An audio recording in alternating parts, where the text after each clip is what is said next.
least we can't see you drooling. I will call the December 14th meeting of the Traffic and Parking Advisory Board meeting to order. Good afternoon and welcome. The Traffic and Parking Advisory Board reviews items of interest regarding parking and traffic items. We are an advisory board, and our favorable recommendation today will go before the Oshkosh Common Council. The council can accept or reject any recommendation from this board. If you do not agree with our decision, you can discuss the item with any council member. If the board does not recommend an item, a common council member may in fact sponsor a new ordinance regarding that same item. All items do require 2 readings before the common council. The first reading will take place on Tuesday, December 28th at 6 p.m., and you will be allowed to comment on the item at that time, though the council will take no action. On Tuesday, January 11th at 6 p.m., the item will be on a second reading, at which time the council will take action. You will again be allowed to speak at that time. For this afternoon's meeting, I will read each agenda item, at which time, if you'd like to speak, please step to the podium and give your name and address. I do ask that you keep your comments pertinent to the agenda item. The item will then come back to the board for discussion and ultimately action. Please call roll for attendance. Wanschneider? Here. Marone? Hanson? Here. Becker? Here. Staple? Here. Shazinski? Here. All right, which brings us to public comment, and seeing none, I'm going to dispense and move right to approval of minutes. Move approval. A second from someone? Any comments, questions, additions, or deletions?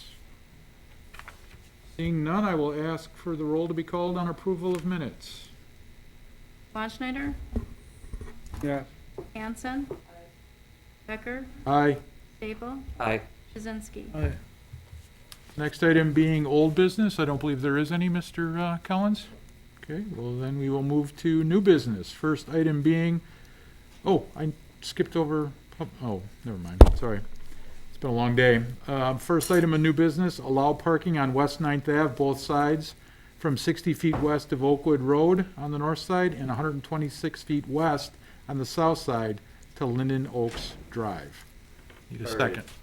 That's as you know, we reconstructed West 9th Street from Oakwood to Linden Oaks Drive, so now it is 1 lane in each direction with the bike lane and then a parking lane.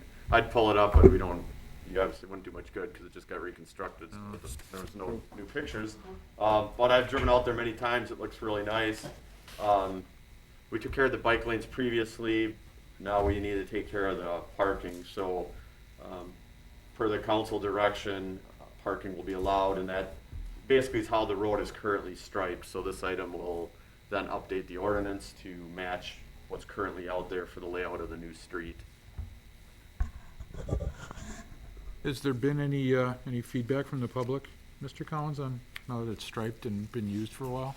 The only thing I've heard is the police department was getting a few speeding complaints when they first opened, where you're coming into town, the speed limit goes from 35 to 30. So we did flag that's the first 30-mile-an-hour stop or speed limit sign, and I haven't heard anything since then. So that's the only complaint I've heard. I know the people that live out in that neighborhood have really been appreciative of having the nicer street because they previously had no sidewalk, or the road was in rough condition, especially in the winter. I also noticed when I was out there today, that intersection, the visibility is much improved at Oakwood and 9th with the wider street now. I think that'll be a lot safer and as we go forward. Do need a second before we move any further. Again, I neglected. Second. Anyone else with any comments or questions on Agenda 1? All right, seeing none, I will ask for the roll to be called on Agenda 1. Wanschneider? Aye. Hanson? Aye. Becker? Aye. Staple? Aye. Shazinski? Aye. Which then moves us to Agenda 2, set speed limits on Compass Way and Transit Drive to 30 miles per hour. All right, this is, well, I'll pull it up so you can, this isn't updated yet either, But this is out where the transload facility is off Clairville Road. So this was from, I think, 2018. This is Compass Drive. So Compass Drive kind of goes, it zigs and zags here. It kind of is an S back around this way. The transload facility is back here. The access to that is around here. And then the Transit Drive is the other street that comes out right around here. So you can get there from either of these two streets. And this will also be relevant to the next agenda item. But there currently isn't a speed limit out there because it's basically been a dead-end road for the first couple of years. But now we need to establish it. And by default, the speed limit in the city is 25 unless it's posted otherwise. Like I said, these are newly constructed roads. They basically lead to and from the transloading facility, so a lot of truck traffic. In general, if we were setting a speed limit, we would look at the 85 percentile of speed, and then we would round it to the nearest 5 miles an hour. But this being a new road with very limited traffic, there's not even really a lot of traffic to count out there. So we looked at the roadway design, and then looked at the intended industrial usage and other similar roads in the city, like Oakwood, for example, which has a little more traffic but still heavily industrial through the industrial park. So I recommend 30 miles an hour.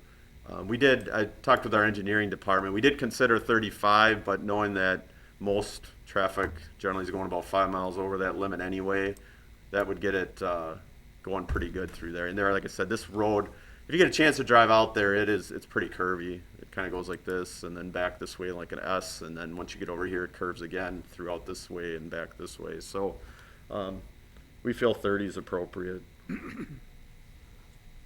Anyone willing to put out a second for Agenda 2? Second. Any comments, questions on Agenda 2?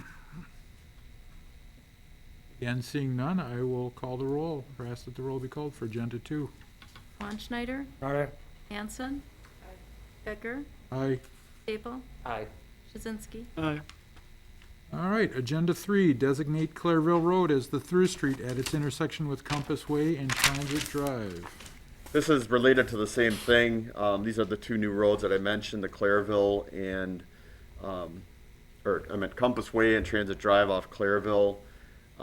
This one we had to sign just when we constructed this little spur here, but now they're full streets. So we need to codify those two intersections as the Compass Way and Transit Drive being the minor streets to stop for Clairville, and that'll put them officially into code. And we do that by designating one of the roads as a through street, and that would be Clairville Road, obviously. Second. Thank you, Mr. Staple. Anyone have any comments or questions on Agenda 3? Again, seeing none, I will ask that the roll be called on Agenda 3. Schwanschneider, Aye. Hanson, Becker, Aye. Staple, Aye. Shazinski. Aye. All right, that brings us to staff statements. Mr. Collins. I just have two things. First, the Algoma Boulevard, where engineering's in the process of finalizing that design for construction next year. So that's going to be that is the major project for next year throughout the campus area and all the way from Wisconsin to Congress. So I know we had talked a little bit with this group about the layout, but they're finalizing that, plan on bidding it in January and working with the university on some of their utilities and things like that. Once they get further along, then there'll probably be some temporary traffic detours and things of that nature. So that's one. And then the second thing I was going to bring to your attention is we are planning on evaluating South Main Street in 2022 for potential road reconfiguration or road diet as we've called it, from South Park Drive to Waukah, from South Park Avenue to Waukah. There's been a number of residents that live in that area south of Artie and Ed's, where South Main goes from 4 lanes to 2 lanes once you get past Waukah. So over the years, there have been a lot of complaints about speeding and improving pedestrian and bike access in that area, and it is on the bike and pedestrian plan. So the bike and pedestrian plan committee recommended we look at it as well. So at this point, it's going to be an engineering study. We'll probably use the engineering firm the city does for studies like that. And then obviously, since that's a state connecting highway, the DOT will weigh in as well on that study once that's complete. So now we're just planning on a study using some funds from the bike and pedestrian budget. Those are the two main updates I have. Oh, and then the other one was, if anybody's interested in serving on the board, Michael Beardsley has moved, so he was an alternate member. So there's still that availability if anybody wants. We don't have a full-time opening currently, but we do have availability for alternate members. Thank you, which then brings us to future agenda requests. You have something, Ross? Well, yeah, I wanted to lead in by saying the Jackson Street buffer zone saved a possible accident or death. It happened to involve my wife, where a guy walking his dog slipped and fell, and he went right into the buffer area, and the dog was almost into the driving lane, and she was able to grab the leash and keep the dog back. So it's already helped in one situation. Good. I want to thank the board here and of course the council for having it go through. Good. The other thing is, while we're sitting at the end of our driveway, now we've lived at this place 57 years. So we've seen all kinds of configuration, from 2-lane and parking both sides and so on. We get a good look out down by the roundabout and Walgreens. And it's an accident waiting to happen because you've got people in and out of the Walgreen lot on Jackson. You got people coming around the roundabout, and you got a conflict there from those two directions, and it's pretty much hidden. Seen some pretty near misses. People sitting in the middle trying to make a left, southbound, making a left turn into Walgreens. Not very safe.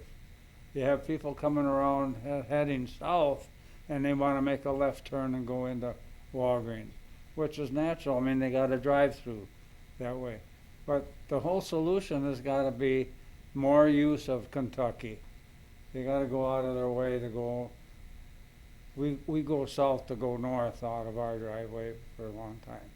It's just safer. So I'm just bringing it to your attention that you might want to consider some kind of survey or work with Walgreens or the state that there's no left turn into the Walgreens property. If you're heading south, no left turn. If you're leaving the property, no left turn to go south on Jackson out of the Walgreens parking lot. You gotta go a little bit out of your way to go to Kentucky and then go from safe route from there. So I wanted to relate that survey on my own, just trying to back out of my driveway. And most of what I've seen there is the problem seems to be going from 2 lanes to 1 in a very short Yeah, area it's- coming yeah, out of the couple car roundabout. lengths. That may also be if we wanted to extend the 2 lanes for a little farther. Is there any way, because I know when you're turning onto Wisconsin, there is a right lane straight or something when you first come out of that intersection going on Murdoch turning west. It alerts you that it goes down to a single lane straight. Is there any way we could put that going on to Jackson Well, Street as well? I 'Cause at least, because, you know, if you're not from the area, you don't know that Yeah. it changes down that quick. I thought a possibility is if you're southbound on Jackson and the right hand, the curb lane has to turn to the right onto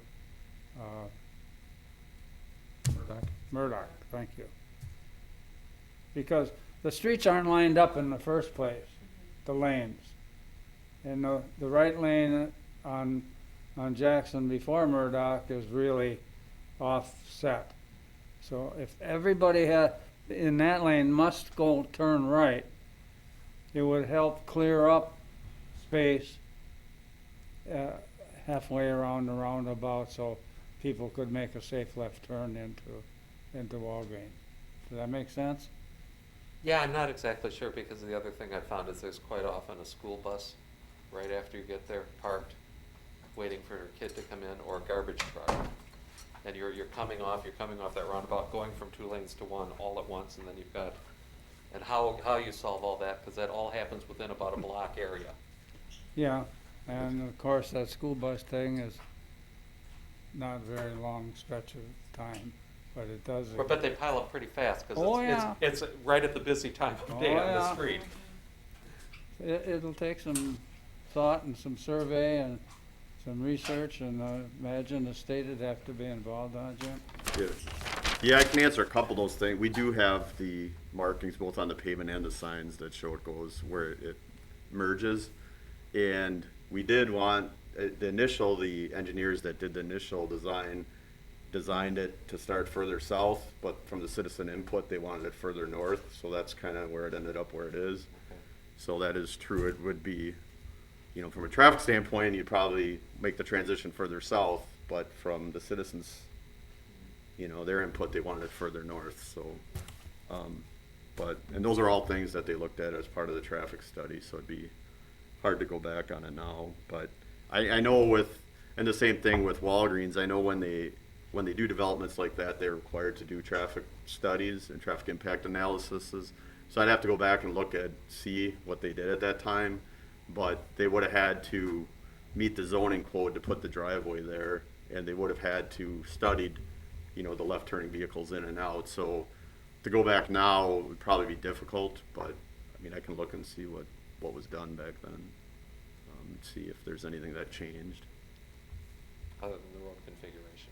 What's that? Other than the road Yeah, configuration. well, and that's the thing too. It's like we did hire, a traffic engineering firm that studied it, and they didn't see that as a concern. So Well, I hear what you're saying, but I'm just, yeah, it would be I difficult see to it change. frequently because I'm waiting in traffic, Right. checking traffic to back out, Yep. and you see things developing Right. a block or so away. But I do think overall it's been working well. We did get, other than the first week or two, Wow. haven't heard too much negative since then, so No. that's a good sign. People complaining Well, Well- Slow down, so what? It's not- people don't like change. so Exactly, you get it's- used to it. Nobody likes change. Oh. Yeah, since then it's been fairly successful, I'd say, so, You could tell from the get-go the traffic calming was a real thing. yep. The speeding, the tires squealing, the crotch rockets wide open, it just disappeared, bang, just like that. It was amazing. It was truly traffic calming, and based on 57 years. Good. Anyone else with a future agenda request? All right, seeing none, I will entertain a motion to adjourn. So moved. Second. All in favor? Aye. We are adjourned. Just as tired.